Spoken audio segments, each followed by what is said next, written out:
आज जो हम बात करने वाले हैं वो कल मैंने आपको बताया था कि आर्टिकल 21 क्या है।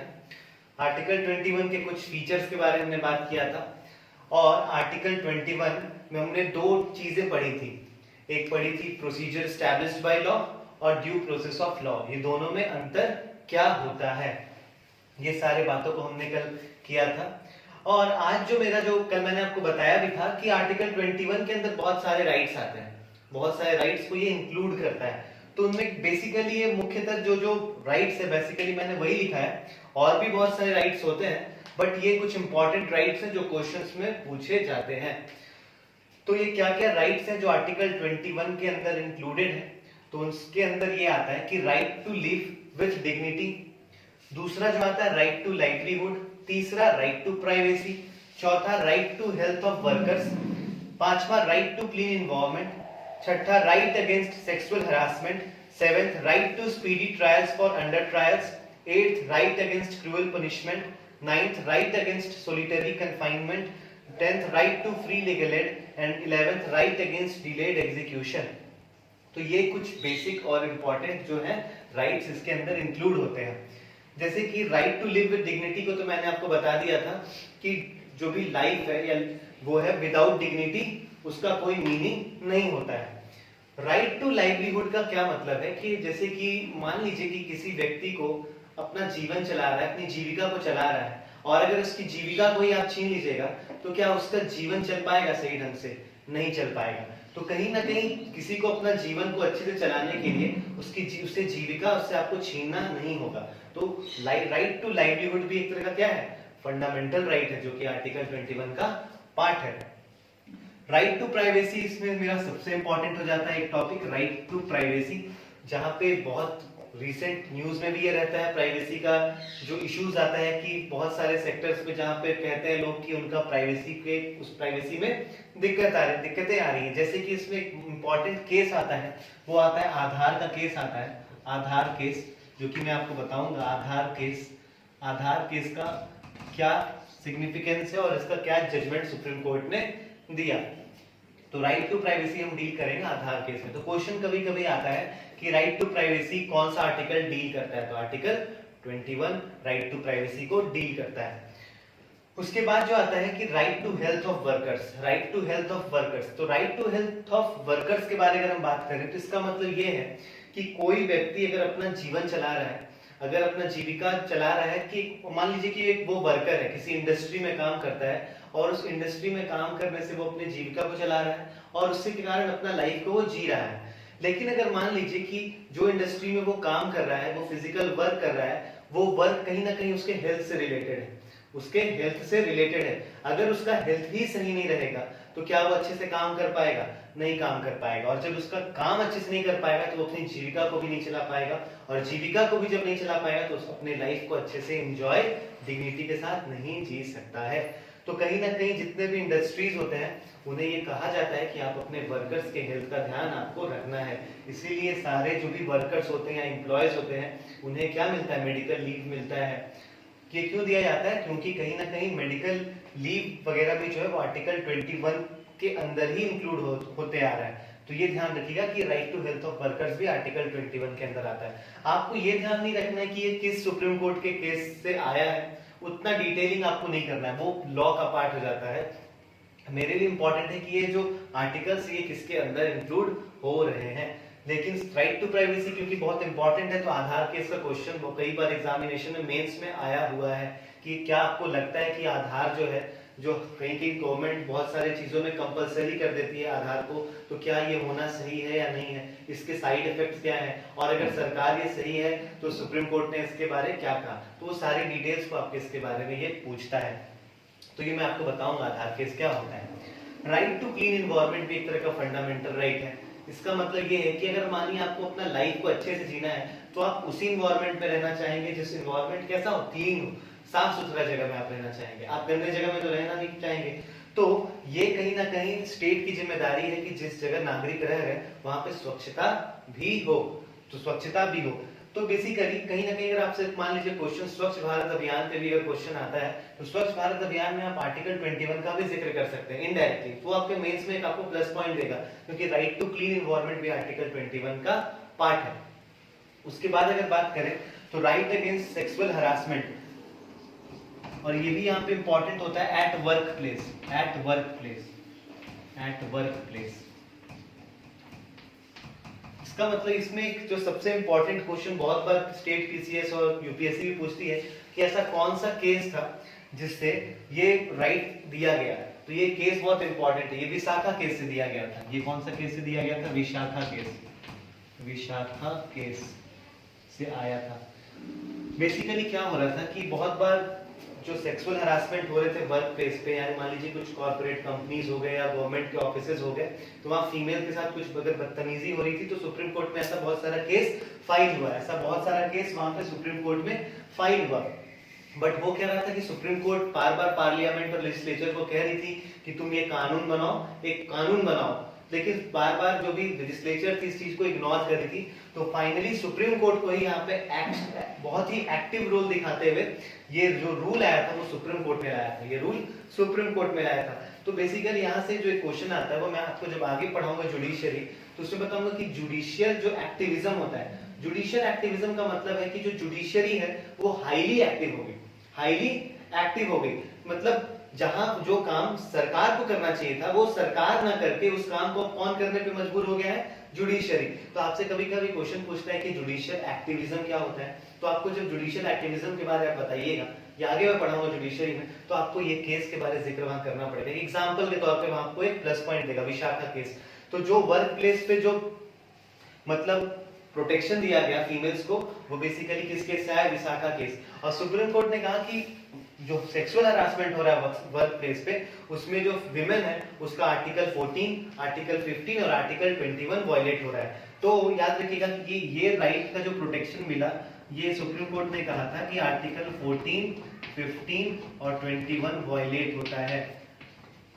जब सेक्सुअल हरासमेंट वर्क प्लेस पे अगर हो रहा है तो आर्टिकल 14, 15 और 21 वायलेट होता है, क्योंकि जेंडर का बात आ जाता है, जेंडर इनइक्वालिटी का बात आ जाता है, तो आर्टिकल 14, 15 इससे डील करता है, राइट टू इक्वालिटी से डील करता है। और आर्टिकल 21 क्योंकि उसका डिग्निटी खराब हो रहा है, लाइफ में सबका अपना डिग्निफाइड लाइफ है तो वो खराब हो रहा है। तो बेसिकली सुप्रीम कोर्ट ने ये 3 आर्टिकल को नजर में रखते हुए इसके लिए कुछ गाइडलाइंस लाई थी, उस गाइडलाइंस को फॉलो करना पड़ता है।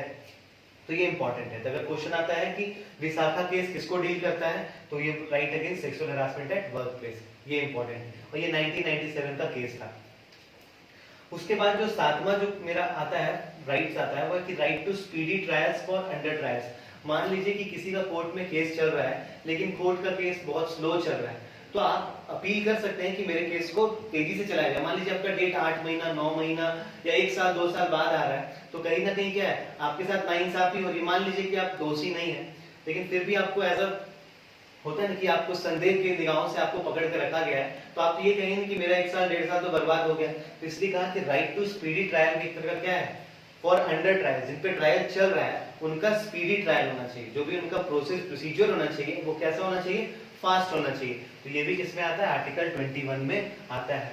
और 8वां जो है मेरा राइट अगेंस्ट क्रूअल पनिशमेंट। मान लीजिए कि किसी को किसी सजा का बहुत क्रूअल पनिशमेंट मिला तो वो भी गलत है, वो भी गलत है, क्योंकि पनिशमेंट अगर आपको मिलता है तो कहीं ना कहीं आप उसके डिग्निटी को मेंटेन करते हैं। मान लीजिए कि कभी होता क्या है कि गाँव में या कहीं भी अगर कोई थोड़ा बहुत भी गलती कर देता है तो उसे बहुत ज्यादा सजा मिल जाती है, लोग उस पे चप्पल वगैरह उस पे काली पोत के उसे घुमाते हैं, वो गलत चीज है, वो गलत चीज है, कहीं ना कहीं वो उसकी इज्जत को खराब कर रहा है। तो बेसिकली वो भी किसके अंदर आता है? Right against cruel punishment. अगर मान लीजिए कोई ऐसा कुछ काम करता है तो कहीं ना कहीं वो उस इंडिविजुअल का आर्टिकल 21 वायलेट कर रहा है, और आर्टिकल 21 वायलेट होगा तो वो बंदा डायरेक्ट सुप्रीम कोर्ट में जा सकता है।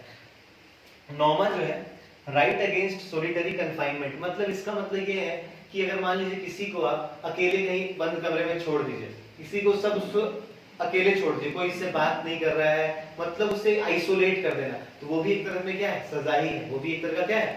सजा है। क्योंकि वो एक आदमी डिग्निफाइड लाइफ कब जी पाएगा? जब वो सोसाइटी के साथ अच्छे से रूबरू रहेगा, सोसाइटी के साथ इंटरेक्शन अच्छा रहेगा, घुल मिल के रहेगा। लेकिन अगर कोई व्यक्ति को अगर आप कहीं कोई उससे बात ना करे, अगर वो किसी राशन दुकान में जाता है, राशन दुकान वाला उसे राशन देने से मना कर दे, तो ये क्या कहीं ना कहीं उसकी लाइफ की जो डिग्निटी है उसको क्या कर रहा है, खराब कर रहा है। तो बेसिकली ये भी किसका पार्ट है, आर्टिकल 21 का पार्ट है।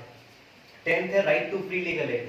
इसका मतलब है कि right to free legal aid का मतलब होता है कि अगर मान लीजिए कोई गरीब इंसान है, अगर उस मान लीजिए उस पे किसी ने केस कर दिया, अब उसे भी तो केस में लड़ना पड़ेगा, अपनी दलीलों को रखना पड़ेगा, लेकिन उसके पास इतना पैसा नहीं है कि वो एक वकील को हायर कर पाए और अपने केस को लड़वा सके। तो सरकार ने ऐसा क्या किया, सरकार ने ऐसे लोगों के लिए फ्री लीगल एड का प्रावधान किया। उसके कारण एक एक्ट आया, वो भी मैं आपको एक्ट बताऊंगा, जब मैं जुडिशरी पढ़ाऊंगा तो ये सारी चीजों को वहां डील करूंगा। तो उसके लिए एक एक्ट लाया और फिर उस एक्ट के थ्रू इन्हें क्या मिलता है, फ्री लीगल एड मिलता है। 11th नंबर जो है मेरा, राइट अगेंस्ट डिलेड एग्जीक्यूशन। मान लीजिए आप ऑफिस में अपना कोई काम कराने जाते हैं, लेकिन ऑफिस वाला आपको टहला रहा है 2 महीने 3 महीने आप चक्कर काटते जा रहे हैं। कभी कभी कहते हैं ना कि ऑफिस में चक्कर काटते काटते चप्पल घिस गए हमारे, तो बेसिकली यही डिलेड एग्जीक्यूशन है। तो ये डिलेड एग्जीक्यूशन को रोकना भी, उसके अगेंस्ट में आवाज उठाना भी आपका काम है। आप जाके सीधा वहां के डिस्ट्रिक्ट मजिस्ट्रेट या हायर अथॉरिटीज या आपके अपने एमपी या एमएलए से जाके कांटेक्ट करके कह सकते हैं कि ये ऑफिस में मेरे काम को देरी हो रही है, तो उसके अगेंस्ट में क्या लिया जाता है, एक्शन लिया जाता है। तो ये बेसिकली कुछ फंडामेंटल राइट्स थे जो कि इसके पार्ट है, आर्टिकल 21 के पार्ट है। तो इसे ध्यान रखिएगा कि अगर पूछते राइट टू लाइवलीहुड कौन सा आर्टिकल में है, तो आर्टिकल 21 में। राइट टू प्राइवेसी कौन सा आर्टिकल में, तो आर्टिकल 21 में। Right to speedy trials for under trials किसका है, आर्टिकल 21 में। अब अगर मान लीजिए कि कोई क्वेश्चन मेंस में इन सारे आर्टिकल से रिलेटेड आ जाता है, जैसे कि सरकार फ्री लीगल एड देना चाहती है गरीबों को, तो उससे क्या लगता है कि ये सही है या गलत है, तो आपको जब ये चीज आएगा तो आपको फंडामेंटल राइट्स का वहां पे पॉइंट मेंशन करना पड़ेगा। मेंस के आंसर में आर्टिकल 21 का मेंशन करना पड़ेगा। मान लीजिए क्वेश्चन आता है कि ऑफिस के में जो भी डिलेड प्रोसेस होता है वो कहीं डेमोक्रेसी के लिए एक चिंता का विषय है या नहीं है, तो ऐसा अगर क्वेश्चन आता है कि आप इस पे टिप्पणी करिए, तो ऐसा क्वेश्चन जब आता है तो ये भी किसका पार्ट है, आर्टिकल 21 का। तो आपको वहां पे आर्टिकल 21 मेंशन करना पड़ेगा। तो ये समझिए कि अगर ये पॉइंट्स मैं यहाँ लिखा रहा हूँ तो इसका मेंस प्रोस्पेक्टिव में कितना इंपॉर्टेंट है। अगर आप मेंस में जनरल एक कुछ भी कहानी बना के लिख देंगे तो नहीं मिलेगा, आपको एक उसका सपोर्ट एक सिस्टम देना पड़ेगा। तो सपोर्ट सिस्टम हमारा कॉन्स्टिट्यूशन है या सुप्रीम कोर्ट का जजमेंट है। तो पॉलिटी के आंसर में ये दो चीज आपका होना चाहिए, या तो सुप्रीम कोर्ट का जजमेंट कोई भी, या फिर जो संविधान के अंदर प्रोविजंस है वो। अगर इसके अलावा अगर आप कोई अपने से रिलेट करके कोई चीजों को लिख रहे हैं तो उसमें आपको मार्क्स बिल्कुल भी नहीं मिलेगा। अब राइट टू प्राइवेसी का क्वेश्चन आता है तो आपको right to privacy article 21 supreme court के जजमेंट्स को मेंशन करना ही पड़ेगा। तो ये था बेसिकली मेरा कुछ इन्फर्ड राइट्स फ्रॉम आर्टिकल 21। तो इसे नोट डाउन कर लीजिए, फिर हम आधार केस के बारे में डिटेल में चर्चा करते हैं। अब जो हम बात करने वाले हैं वो हम बात करेंगे आधार केस के बारे में, जो राइट टू प्राइवेसी से रिलेटेड है। तो आधार केस क्या है इसको समझते हैं। तो बेसिकली आधार जो होता है मेरा, पहले इसको जानते हैं आधार क्या होता है। तो आधार जो होता है मेरा वो एक 12 डिजिट नंबर होता है।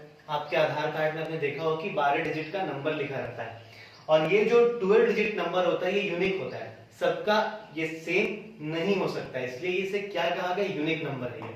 और इसे इशू कौन करता है, UIDAI करता है। उसका फुल फॉर्म क्या होता है, unique identification authority of India. तो कभी कभी उसका फुल फॉर्म भी आपसे पूछ सकता है ये जनरल स्टेट PCS वगैरह में, तो वो ध्यान रखिएगा।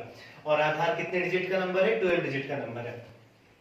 तो आधार का जो एक्ट आया गया था, आधार जो एक्ट लाया गया था जिसके थ्रू आधार आया था, उस वो क्या करता था, it allows for collection and sharing of biometric and demographic data, raising the argument that it violates right to privacy.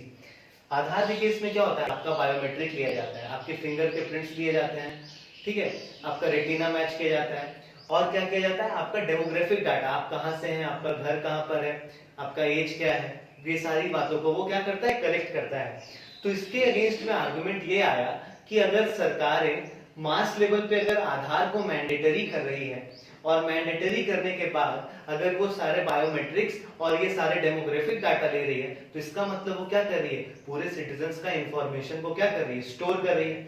अब उस इंफॉर्मेशन को स्टोर करने के अकॉर्डिंग वो क्या कर सकती है, उसे पता चल सकता है कि किस एरिया में कौन से पर्टिकुलर कास्ट के कौन से पॉपुलेशन रहती है कि नहीं, किस पर्टिकुलर, और हो सकता है कि सभी के वो क्या बायोमेट्रिक ले रही है, तो सबका क्या अपना प्रूफ आइडेंटिफाई, मतलब अपना पर्सनल वो आइडेंटिटी है, वो क्या कर रही है, उसे ले रही है। तो उन्होंने कहा कि राइट टू प्राइवेसी क्या हो रहा है, वायलेट कर रहा है, राइट टू प्राइवेसी क्या हो रहा है, वायलेट हो रहा है।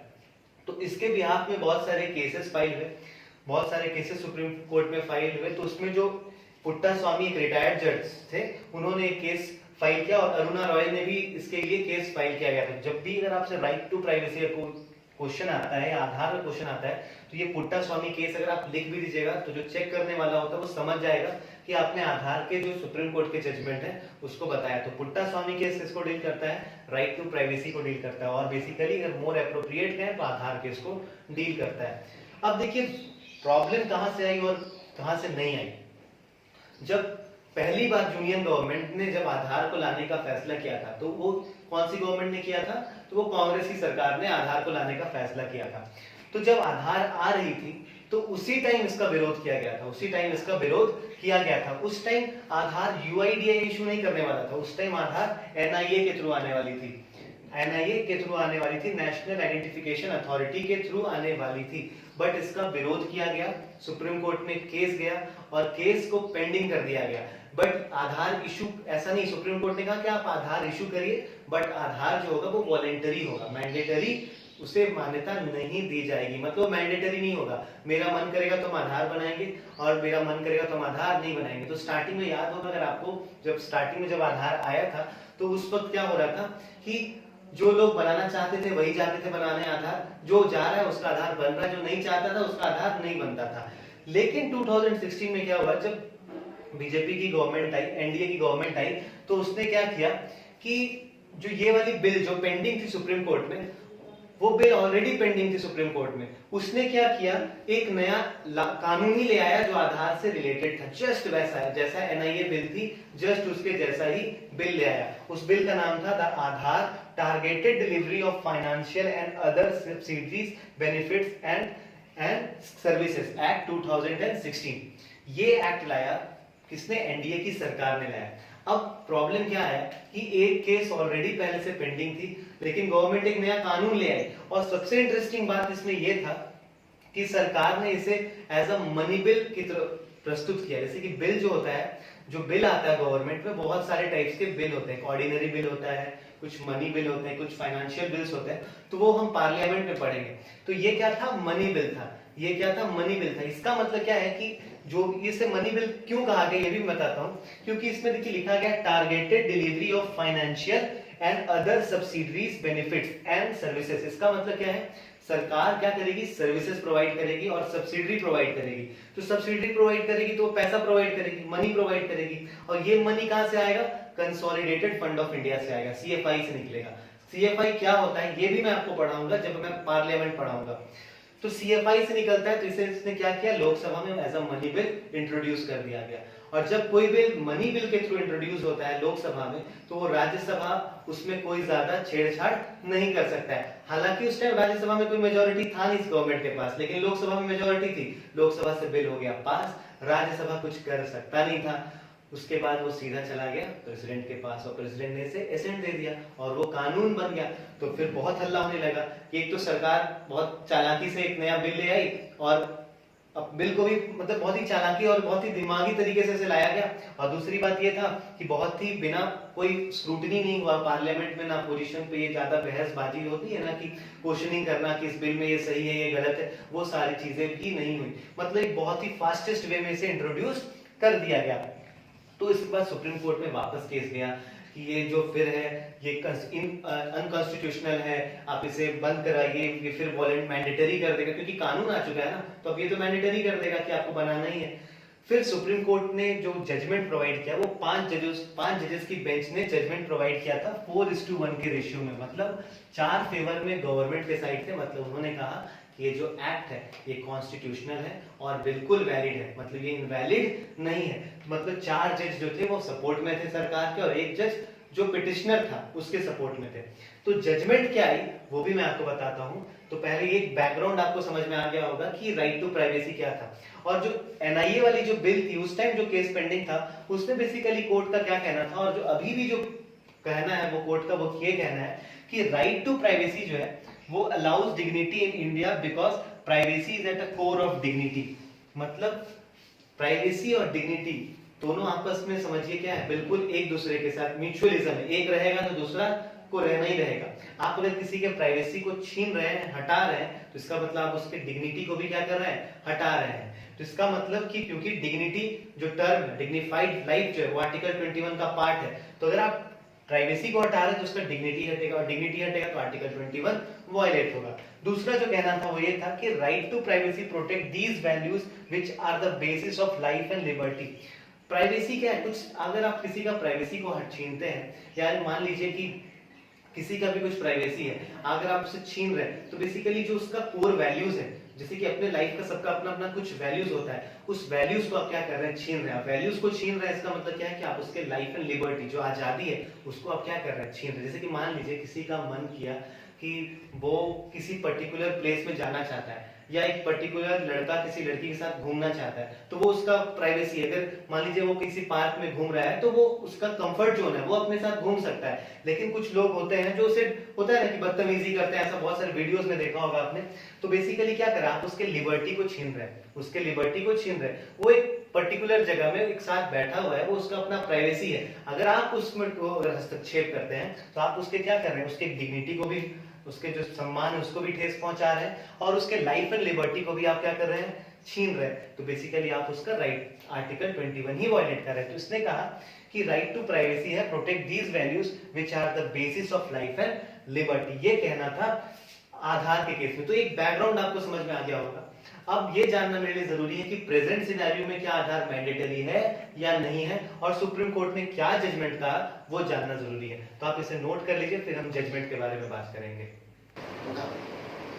तो अगर आधार के बात करें, तो आधार का जजमेंट के बारे अगर हम बात करें, तो आधार का जजमेंट क्या कहता है इसको समझते हैं, और इस बात को जानने की कोशिश करते हैं कि क्या आधार प्रेजेंट डे में मैंडेटरी है या वॉलंटरी है, और सुप्रीम कोर्ट ने इस केस के बारे में क्या कहा, इन सारी बातों को समझते हैं। तो सुप्रीम कोर्ट का जो जजमेंट आया था, ये 5 जजेस की बेंच ने दिया था, 5 जजेस बेंच ने दिया था, और 4:1 के रेशियो में दिया था। तो उन्होंने कहा कि आधार जो है is not mandatory, Aadhaar is not mandatory unless a person wants to avail benefits of schemes supported by CFI।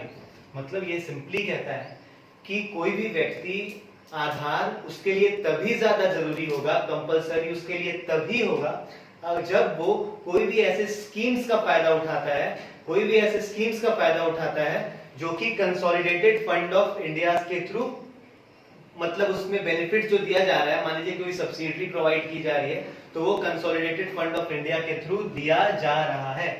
ये बेसिकली कहा, अगर वो उसका फायदा उठाता है तब आधार मैंडेटरी है, अदरवाइज आधार मैंडेटरी नहीं है।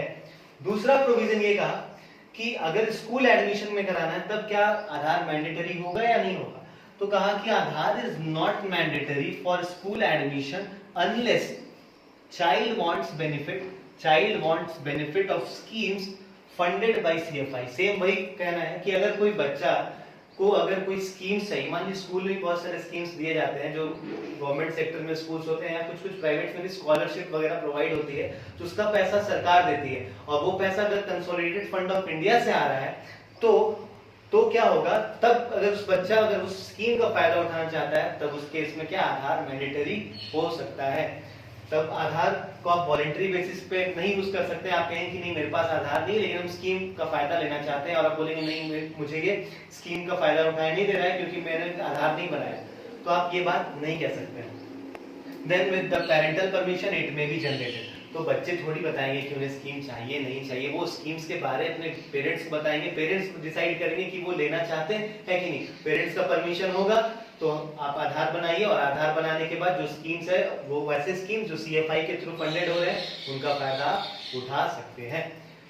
थर्ड जो इन्होंने कहा कि ये राइट टू प्राइवेसी को वायलेट क्यों नहीं कर रहा, उनका कहना ये था कि आधार जो है वो एक मिनिमम डेटा को कलेक्ट करता है, आपके सिर्फ फिंगरप्रिंट्स को कलेक्ट करता है और रेटिना को मैच करता है, बस उसके अलावा, और आपका जो जनरल एड्रेस वगैरह उतना ही कलेक्ट करता है, उसके अलावा आपका कोई भी पर्सनल डिटेल को वो नहीं करता है। आपके एसेट के बारे में पूछता है कि आप कितना कमाते हैं, आप क्या करते हैं, आपने घर में कितने तिजोरियों को जमा करके रखा है, वो कुछ नहीं पूछता है। वो बेसिकली आपसे सिर्फ क्या पूछता है, आपके फिंगरप्रिंट्स को मांगता है, आपके थोड़े बहुत पर्सनल डिटेल्स पूछता है, और आपके रेटिना को मैच करता है। तो उसने कहा कि ये सिर्फ एक आइडेंटिटी बना रहा है, आपका सिर्फ एक आइडेंटिटी को वो क्रिएट कर रहा है, आपके पूरे प्रोफाइल को वो क्रिएट नहीं कर रहा है। तो सुप्रीम कोर्ट का कहना था कि ये सिर्फ एक मिनिमम डेटा को कलेक्ट करता है, मिनिमम डेटा को कलेक्ट कर रहा है जो कि सिर्फ आइडेंटिटी को क्रिएट कर रहा है, बट नॉट प्रोफाइल, प्रोफाइल को नहीं बना रहा है। चौथा पॉइंट कहा कि अगर मान भी लीजिए कि ये जो इंफॉर्मेशन वो आपका ले रहा है, तो वो इंफॉर्मेशन को एक पर्टिकुलर जगह स्टोर कर रहा है, तो उसे हम सीलोस कह रहे हैं। वहां पे जो स्टोर है, जैसे कि मान लीजिए एक पर्टिकुलर जगह किसी का कुछ सेक्शन ऑफ सोसाइटी का यहाँ स्टोर है और दूसरे जगह भी कुछ स्टोरेज है, तो ऐसा नहीं कि यहाँ का स्टोरेज वहां जा रहा है और वहां का स्टोरेज इधर जा रहा है। मतलब दो जगह जहां इंफॉर्मेशन स्टोर्ड है ऑलरेडी, वो आपस में इनकम्युनिकेबल है, मतलब एक दूसरे से उनका इंटरेक्शन नहीं हो रहा है। तो आपका डाटा का जो लीक होने का भी चांसेस है वो भी नहीं है। तो डाटा जो भी आप गवर्नमेंट ले रही है वो ऐसा नहीं कि इस पर्टिकुलर अथॉरिटी से वो किसी दूसरे अथॉरिटी को भेज रही है। मान लीजिए कि आपका डाटा लिया, आपके सारे डेमोग्राफिक डाटा है, उसने ऐसा नहीं किया कि ये सारे डाटा को यूज करके इलेक्शन कमीशन को दे दिया, उन्हें बताओ कि ये पर्टिकुलर कास्ट वाला यहाँ पे ज्यादा है कि नहीं है, उससे बताओ, हम उसके हिसाब से अपना पॉलिटिकल एजेंडा तैयार करेंगे। तो ऐसा नहीं होता है। ये मतलब इसका है कि आपका जो एक जगह इंफॉर्मेशन स्टोर्ड है वो दूसरे जगह कम्युनिकेबल नहीं है, ऐसा सुप्रीम कोर्ट ने कहा। और एक और जो इन्होंने जो चेंजेस किया सुप्रीम कोर्ट ने, वो ये किया कि जो भी इंफॉर्मेशन आप जो स्टोर कर रहे हैं वो स्टोरेज में, जिस सिलोज में, वो पहले था 5 साल तक वो स्टोर रहेगा, अब है कि वो 6 महीने पे स्टोर रहता है। मतलब 6 महीने के बाद वो ऑटोमेटिकली रीजनरेट हो जाता है, मतलब फिर वो आपका कोई काम का नहीं है, फिर आप अपडेट करना पड़ेगा उसे, तो वो सरकार की काम है, वो आपका नहीं है। ये था बेसिकली मेरा आधार का जजमेंट, ठीक है। तो बेसिकली आधार केस है, इससे क्वेश्चंस कभी-कभी आते हैं, तो आप इसे अच्छे से कवर अप कर लीजिएगा। नेक्स्ट जो आएगा मेरा वीडियो, उसमें भी हम 2 इंपॉर्टेंट केसेस के बारे में बात करेंगे। ये 2 केसेस के बारे में बात करेंगे, उन केसेस को भी हम समझेंगे और आर्टिकल 21 को कंप्लीट करेंगे। उसके बाद हम आरटीई पढ़ेंगे, राइट टू एजुकेशन पढ़ेंगे, और जो रिसेंट जो राइट टू एजुकेशन एक्ट आया है, जो न्यू वाला आया है, उसको भी हम लोग समझने का कोशिश करेंगे। और उसके बाद आर्टिकल 22, 23 ऐसे ही फर्दर प्रोसीड करेंगे। ये था बेसिकली, ये जो टॉपिक्स जो हमारा चल रहा है, फंडामेंटल राइट्स का टॉपिक चल रहा है, ये बेसिकली मेंस प्रोस्पेक्टिव से बहुत ज्यादा इंपॉर्टेंट हो जाता है। प्रीलिम्स के लिए भी है, आप यहाँ से डेटा ले सकते हैं, बट प्रीलिम्स के लिए आपको इतना ज्यादा डिटेल पढ़ने की जरूरत नहीं है। तो मैं बेसिकली कुछ एग्जाम्स अभी होने वाले हैं रिसेंट में, तो मैं उनके लिए प्रीलिम्स ओरिएंटेड फंडामेंटल राइट्स और इंडियन पॉलिटी को बेसिकली और भी छोटा करूंगा और कंसाइज वे में समझाऊंगा कि पीटी के लिए आपको क्या पढ़ना है, और उसके मैं एक अलग वीडियो तैयार करूंगा। तो ये था बेसिकली मेरा आज का क्लास। फिर मिलते हैं नेक्स्ट वीडियो में। Thank you very much.